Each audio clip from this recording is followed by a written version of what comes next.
हैदराबाद में मुस्लिम आबादी पर सियासी घमासान मचा हुआ है। ओवैसी के वार पर माधवी लता ने भी पलटवार कर दिया है। ओवैसी ने कहा मोदी की मुसलमानों से नफरत की गारंटी। ओवैसी खुद मुसलमानों को भला नहीं होते हुए देखना चाहते हैं, माधवी लता ने कहा। मोदी की योजनाएं सभी के लिए हैं, माधवी लता ने कहा। तो एक तरफ ओवैसी बोल रहे हैं और दूसरी तरफ माधवी लता पलटवार कर रही हैं। मोदी की एक ही गारंटी मुसलमानों से नफरत की गारंटी है। वो 2002 से सिर्फ नफरत के मुजाहरे कर रहे हैं और 17 करोड़ देश की आबादी है मुसलमानों की, सबसे बड़ी अल्पसंख्यक समाज है।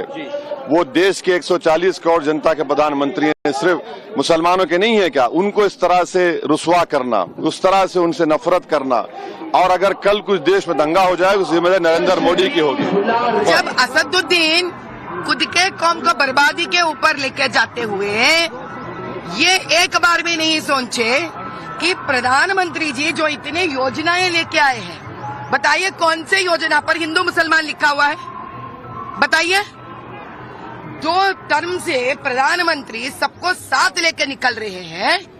अरे असदुद्दीन अकबरुद्दीन जैसे लोगों को तो मुंह बंद करवा देना चाहिए।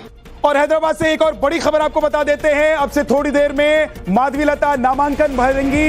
ये बड़ी खबर इस वक्त की। हैदराबाद में माधवी लता शानदार रोड शो करने के बाद नामांकन के लिए निकलेंगी। अनुराग ठाकुर भी इसमें शामिल रहे। हैदराबाद से नामांकन भरने वाली हैं माधवी लता। एक रोड शो उन्होंने निकाला जिसमें केंद्रीय मंत्री अनुराग ठाकुर भी शामिल हुए। हैदराबाद के चार मीनार से होते हुए ये रोड शो निकला जिसमें हजारों बीजेपी कार्यकर्ता शामिल हुए। इस दौरान केंद्रीय मंत्री अनुराग ठाकुर पर जमकर निशाना साधा। उन्होंने निशाना साधा और दावा किया कि इस बार हैदराबाद से ओवैसी की पतंग कटने जा रही है। अनुराग ठाकुर ने ओवैसी पर निशाना साधते हुए कहा क्योंकि हैदराबाद की जनता एक मजबूत सरकार चाहती है।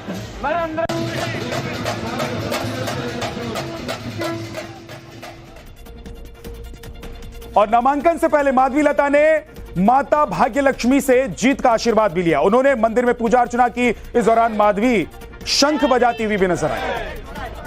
जय श्री राम। अनुराग जी को जय श्री राम। के पास आ गए, बस भाग्य से भर गई। ये जो कंवल मिल गया उनके पास से तो कंवल जीत गए। जिस दिन भाग्यलक्ष्मी के पास आ गए, बस भाग्य से भर गई। ये जो कंवल मिल गया उनके पास से तो कंवल जीत। जिस दिन भाग्यलक्ष्मी के पास आ गए, बस भाग्य से भर गई।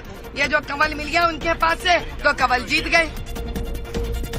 और हैदराबाद में बीजेपी उम्मीदवार माधवी लता का मुकाबला असदुद्दीन ओवैसी से है। माधवी लता हिंदुत्व का बड़ा चेहरा है तो ओवैसी मुसलमानों के बड़े नेता हैं। माधवी सामाजिक कार्यों में काफी सक्रिय रहती है। ओवैसी पर तुष्टीकरण पॉलिटिक्स का आरोप लगता है। माधवी ने 3 तलाक के खिलाफ जंग छेड़ी।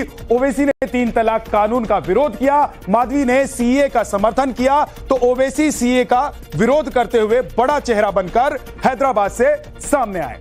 अगली बड़ी खबर आपको बताते हैं। पीएम मोदी पर ओवैसी का डायरेक्ट अटैक हुआ है। देश के पीएम फिरका परस्त यानी कि कम्युनल हैं ये असदुद्दीन ओवैसी ने कहा है। पीएम ने भारत के मुसलमानों को घुसपैठिया कहा।